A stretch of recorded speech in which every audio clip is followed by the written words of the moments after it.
سے معلوم ہوا کہ اجنبی عورت کی طرف بقدر ضرورت اور ضرورت کے وقت نگاہ اٹھانا شرعاً جائز ہے۔ جیسے ڈاکٹرز ہوتے ہیں وہ عورت کو دیکھ سکتے ہیں، بلکہ وہ تو چھو بھی سکتے ہیں، علاج کرنا ہوتا ہے۔ اسی طرح جو سیکورٹی کے شعبے میں ہوتے ہیں، اب کوئی عورت جیسے بعض اوقات ایئرپورٹ پہ آپ دیکھیں نقاب کیا ہوتا ہے تو کہتے ہیں کہ آپ نقاب اتار کے چہرہ دکھائیں، یا پکچر لینی ہوتی ہے، تو یہ ایک مجبوریاں ہوتی ہیں، اس میں عورت کو دیکھ سکتے ہیں۔ حتیٰ کہ اور بہت سے سینسٹیو معاملات ہوتے ہیں کہ اگر عورت کی تلاشی بھی لینی پڑے اور وہاں پہ کوئی لیڈی کانسٹیبل وغیرہ نہ ہو تو مرد تلاشی لے سکتا ہے، اس صورت میں کہ جب واقعی کسی عورت کے اوپر شک ہو جائے کہ شاید یہ کوئی مطلب غلط قسم کی ایکٹیویٹیز کے اندر ہے، جو آج کل مطلب یہ کہ معاملات چل رہے ہوتے ہیں، تو اس میں اجازت ہوتی ہے۔ اسی طریقے سے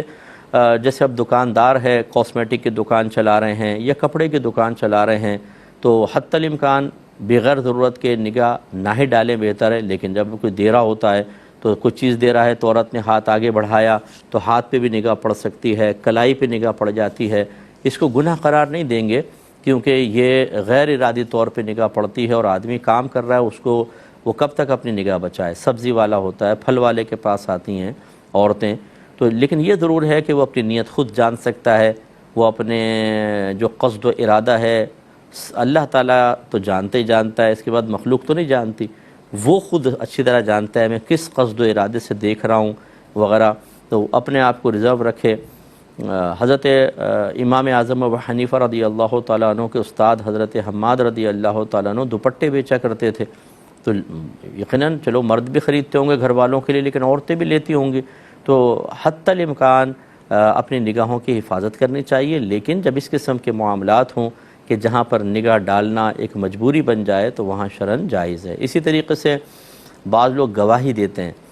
تو وہ پہچاننا ہوتا ہے، عورتوں کو سامنے کھڑا کر دیا، پہچانو ان میں سے کون سی عورت تھی، تو اب وہ یہ تو نہیں کہ میں نگاہ بچائے، نہیں جی نگاہ کا پردہ ہے میں تو نہیں کر سکتا ہوں، بھئی دیکھنا پڑے گا تاکہ تبھی تو مجرمہ پکڑی جائے گی، تو اس صورت میں وہ بالکل ان عورتوں کو دیکھ سکتا ہے۔ تو یہ اچھی طرح سمجھیں۔ تو اسی طرح نکاح کا معاملہ ہوتا ہے۔ ایک انصاری صحابی تھے، انہوں نے عرض کیا رسول اللہ میں نے ایک عورت سے نکاح کا ارادہ کیا ہے، تو رحمت کونین صلی اللہ علیہ وسلم نے فرمایا کہ کیا تم نے اس کو دیکھ لیا؟ عرض کی کہ نہیں،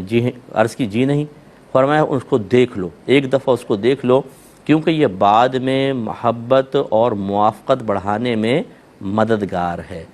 یعنی جب تم دیکھ لو گے، اگر تمہیں شکل صورت سمجھ میں آتی ہے، وہ تمہیں پسند آتی ہے، تو آگے محبت اور موافقت قائم رہے گی، اور ایسا نہ ہو کہ تم دیکھے بغیر نکاح کر لو اور بعد میں پھر نفس جو ہے وہ ناپسندیدگی کے شکار ہو، تو نہ محبت قائم رہے گی اور نہ ہی صحیح موافقت پیدا ہوگی۔ یہ جو انٹرنیٹ کے اوپر بعض اوقات عاشق بن جاتے ہیں نا، وہ سامنے لڑکی کہتی ہے، پردے میں ہوتی ہے کہ لڑکا صاحب فوراً جذبات میں کہ میں تم سے نکاح کرنا چاہتا ہوں،